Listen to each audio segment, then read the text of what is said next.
10 composers for a 1 minute piece of music, they would rather ask, how much do you charge? And that's I've got a figure in my head, pick a number between 1 and a million, and the composer who gets closest to that gets the job. And that might make sense from a business perspective, but business-wise, the game's going to sell if it's top quality. If it's a great game, it's going to sell, regardless of how much the composer charges and all that kind of thing. So if you have 10 guys, asking them who charges what is a really silly way to choose a composer if they're just basing the idea off on that. I'm under the perspective of just tell the bloody composer how much money you've freaking got, and they'll tell you whether they can do it or not, you know?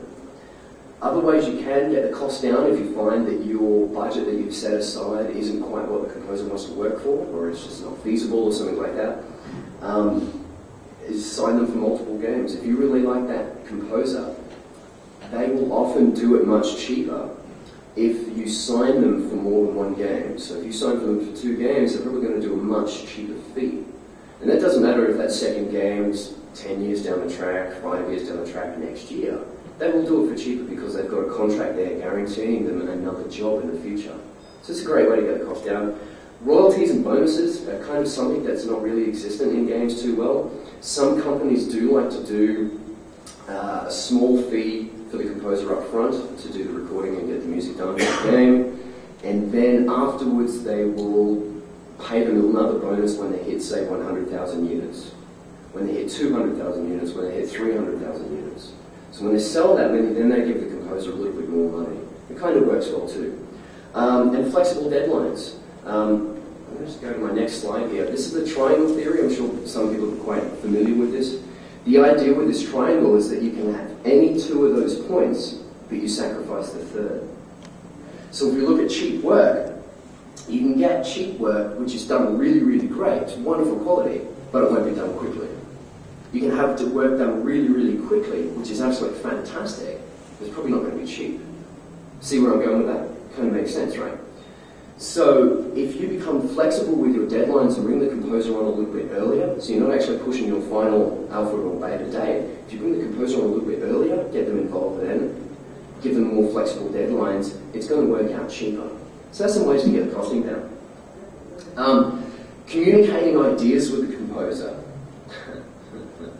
That little quote there is really fantastic. I heard that one last week from an Australian developer. I'm not going to say who, but yeah, that one was from last week. If he didn't know how to do something, that meant it was easy, because he's done everything.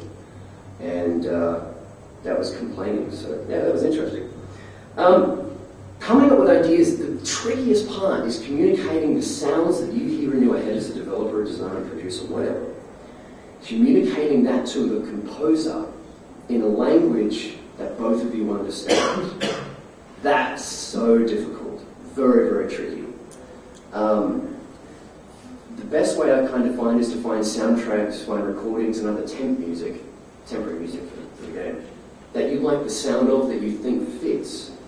Because the composer will be able to look at that and go, okay, they like this, they like that, that's kind of cool, translate that into their musical language, go off and write the music for the game. That usually kind of works quite well.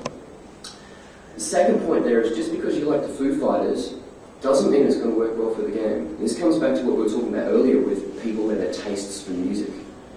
If you really, really like the Foo Fighters and you're doing a cartoon-based game, it's not going to work.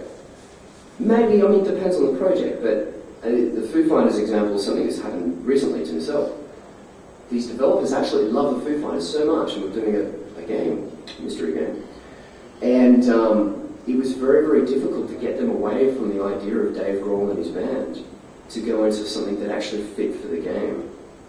So you need to be more malleable to like the ideas and style that will actually suit the game, rather than, we need music, I like the Foo Fighters, that will work. That's actually stupid. Find out what the composer thinks, that's why you're paying the money. I get probably 2 types of clients. One client will hire me and bring me on as their professional and ask me for my opinion of what they want with their music, how they want to do this, how they want to do that, what my ideas are, and then we share ideas. The other type, hire me, they say, we're paying you money, that means we own you, and that means you'll do what we bloody tell you. And I think that's kind of ridiculous, because it really takes away all that control and ideas of why you're actually hiring the composer in the first place. Another interesting point. Once you've got temp music in there, you have to be ready to let that go. So what I mean by that is if you put a temp score in there, so that you haven't got music yet, you find some soundtracks that you really like from movies or from other games or whatever, you put that into your game, and you think, hey, this works really well. And you get that stuck in your mind, stuck in your mind. And then a little while later, when you actually bring a composer on, some people find it very difficult to accept their music over the temp music. I've got a couple of examples here to show what that kind of means. We're going to talk about plagiarism. And plagiarism happens all the time in pop music, and I've got a couple of examples here. I don't have the dates, but they are in chronological order. I was madly trying to put this together. I didn't grab the dates, but they are in chronological order. I just don't know the exact dates. So this is Dido's Thank You.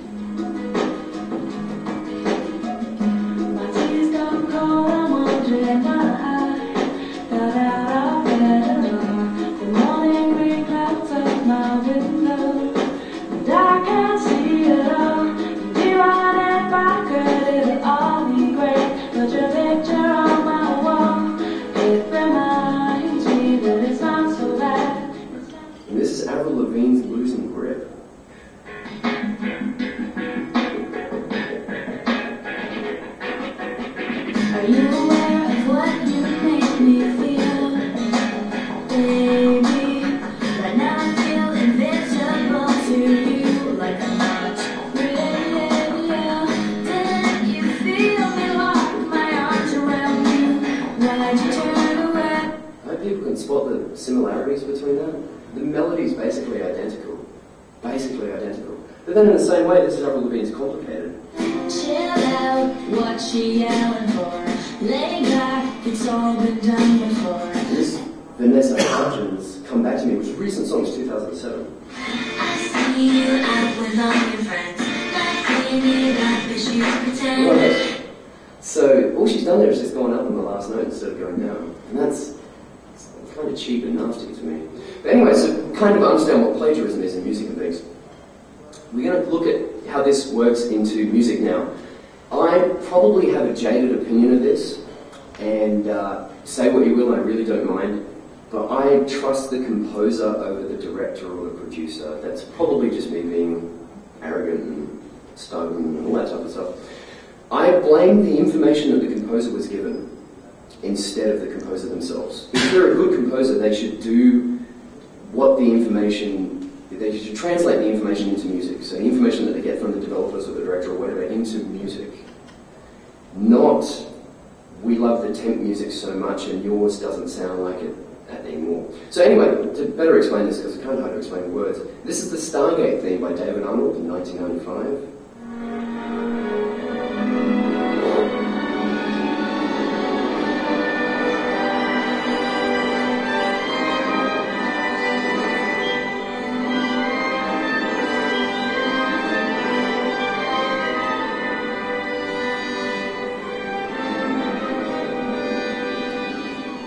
This is Shostakovich's Symphony No. 7, the fourth movement, which was written during World War II.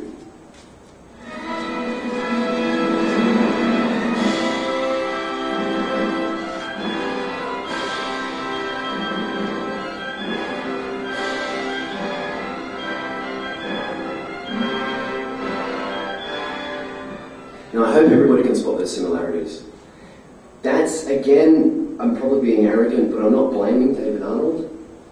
This is what I mean by, my opinion is that the director and the producers have had Shostakovich in there as temp music.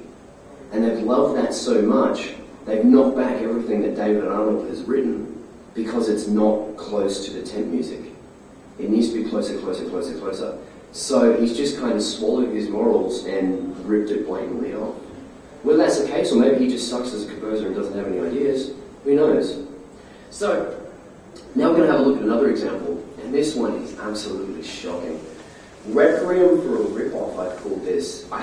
think most of you might be familiar with the film Requiem for a Dream, very art house film about druggos and heroin and all that sort of wonderful